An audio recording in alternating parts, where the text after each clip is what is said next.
Hello, my name is Masgina and my name is Klafa, and I will be starting off our operating system security project presentation. For this project, we choose Windows 7 because it's still used in many places. Even though it's outdated and vulnerable, our goal was to show it how it can be hardened and secure. We use Nessus to scan for vulnerability, Wireshark to monitor the network activity, and Metasploit to test the real attacks.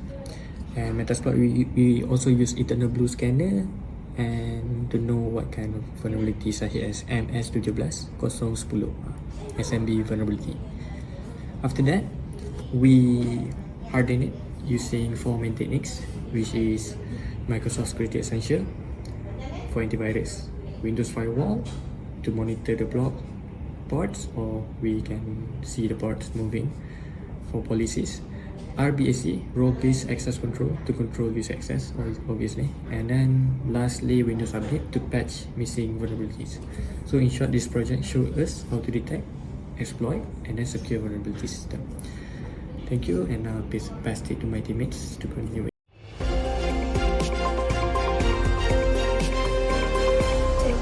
So first thing first, you just have to name it as your Windows 7 for your file name, and nice image, and then you just click and then next, and then for the base memory set it as 9k megabyte. For processor, you just click next, and then click on the button settings, and then the network, click on bridge adapter and then name MediaTek Wi-Fi, and then click on the button start. So you just have to wait until it success, you just have to click next and then just click on install now, and then next,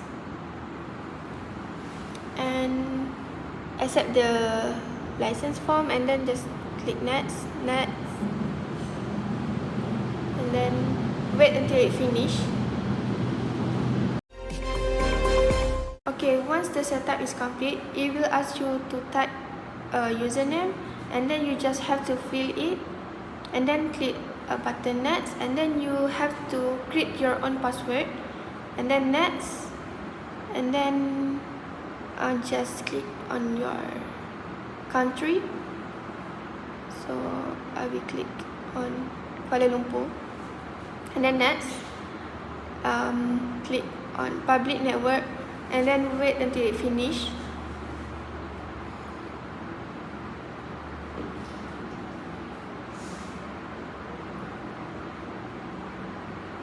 So now it's already done.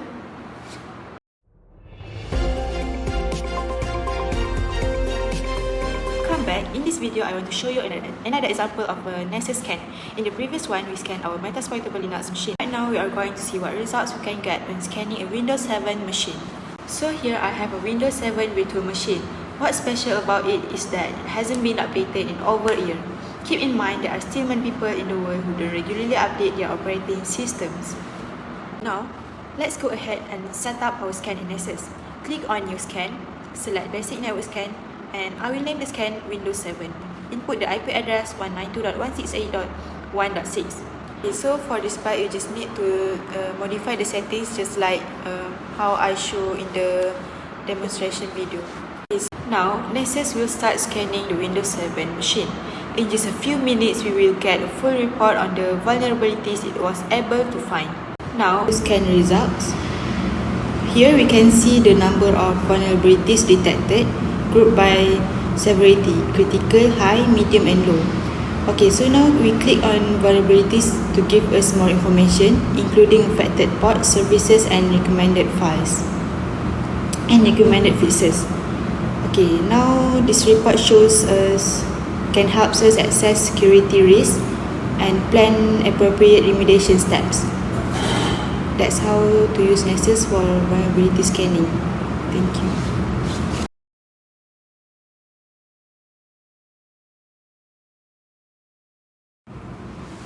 Okay, in this demonstration, we will perform a remote exploitation using the Metasploit framework on Kali Linux. Okay, first we open a terminal and execute a custom script which is escan by typing ./escan. This likely performs a pre-check or port scan on the target machine. Okay, and then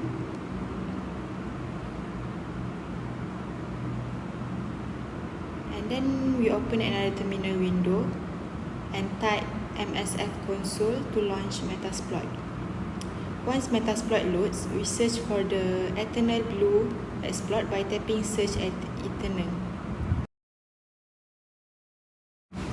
Okay, next we type show options to view the configurable parameters for this exploit. And then we set the target IP address using the command set rhosts 192.168.20.149, and then after that we set the payload using the set payload, and then this will give us a meterpreter shell if the exploit is successful.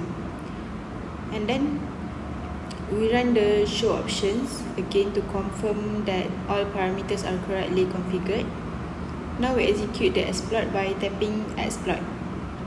Once successful, we are given access to a meterpreter session indicated by the prompt changing to meterpreter. And then inside the meterpreter, we will run the sysinfo command to gather system information from the target. Okay, next step, we type help to view the list of available meterpreter commands. And then we use hash dumps to extract password hashes from the target system. Finally, we run screen share, which allows us to view the target's desktop in real time. This confirms full control over the remote system.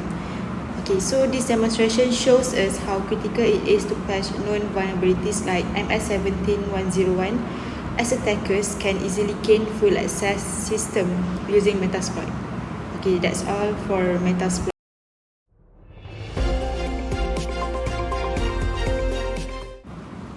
In this demo, we begin by clicking the green button to restart the capture session, and then live packet starts to flowing in, and we can see columns like time, source, destination, protocol, and info. And then we apply a filter by typing CMP, but no packets are shown. Next, we try DNS, and DNS traffic appears. We briefly inspect these packets, and then we try SMB, but again nothing is displayed. Now TCP packets appear. We click on one to view its details. A separate window pops up showing the packets layers, but we close it and go back. Then we scroll through the packet details showing internet, IP, and TCP layers. Finally, we select a packet, right click and choose follow TCP stream to view the full conversation. This concludes our basic packet analysis with Wireshark.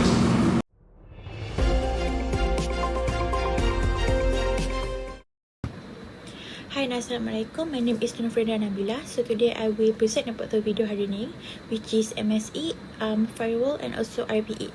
So the first one, I will download the Microsoft Security Essential Installer from the official website, and then I will choose the 64 bits.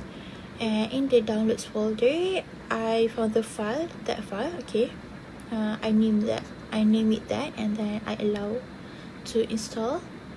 Okay, next.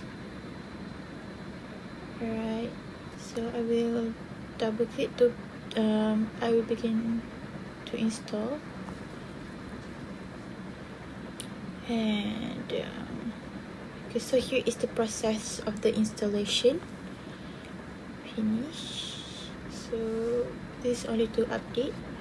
Okay, so after the installation was complete, I will open the MSE. Okay, here we can see the green icon. This means the real-time protection is active and no threats were found.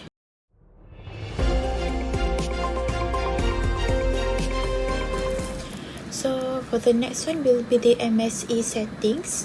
On the first, it's the scheduled scan. So here I schedule weekly scans to run every Sunday at 2 AM and select the quick scan as the scan type. And also on the real-time protection settings, also make sure it is enabled so the protection was checked. So threats are blocked while the system is running. So here I just want to check on the event viewer. So here all the things in the window locks. Then also on the subscriptions. Okay, so on the default actions and also definition update settings, I enabled the automatic updates for virus definitions to make sure that the protection stays correct.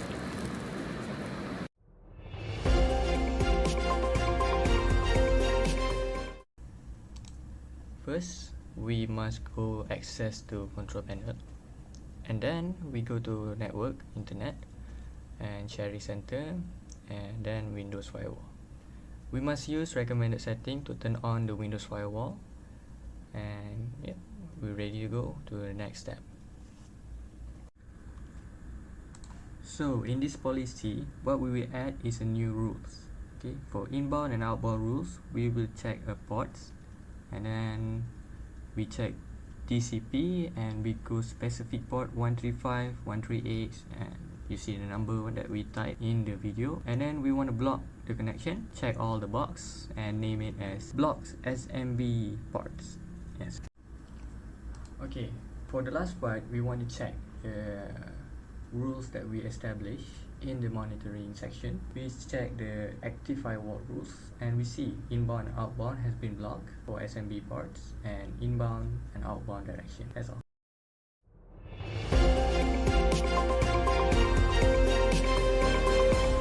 Okay, now I move to Windows Update. Okay, so from the control panel, I check for updates. For the Windows updates here, and there's 7 over. Okay, so I click the install update to download and apply them. After setting, I view update history, confirm that all updates were installed successfully. Change settings for the automatic. So I also change the update settings to install this automatically every day at 3 a.m. I also enable Microsoft Update and allow all users to install them.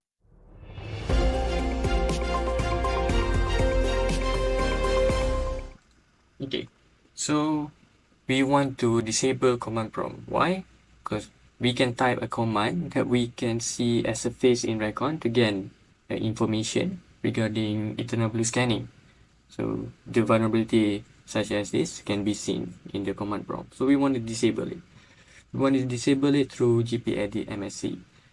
And then we go to system, and then we go to, you can see prevent access command prompt, edit policy, and enable it, and also enable scripting so people cannot run a script or payload. There's a whole lot of other policy we can use, and we demonstrate. So you see, we cannot run it being disabled by your administrator. Yeah. So this is role-based access. What we're trying to do is we want to partition out the user we have. We have a lot of users, but for now we only have 4. We have guests, and in this option we can see we can change all the options. Password, can change password or not, account disabled or not, and then we can check the whole info about it. And in group also we can partition it. This can go to that group, that, and then we can create group or delete it. So let's delete one of the groups and then create a new group. This name is test1, and then we add a user to that group. So we add it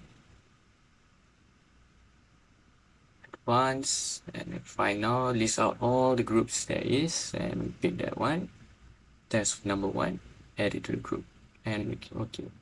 So the reason why we do this is for we can filter out the access of a certain files or permission. For example, we want this file to go to admin only, and obviously I'm in admin, I can access it. But for now, we see in guest, we can still access it, which is a problem. So metaphorically, we're not supposed to do that. So we want to role-based access it. We want to, the guest cannot access it.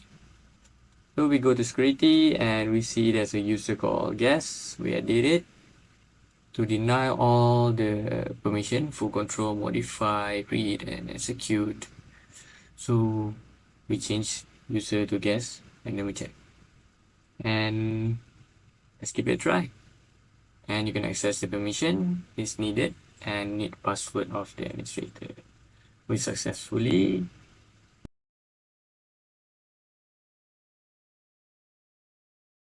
To conclude, this project has taught us how vulnerable an outdated system like Windows 7 can be and how basic hardening techniques can make a big difference in securing it.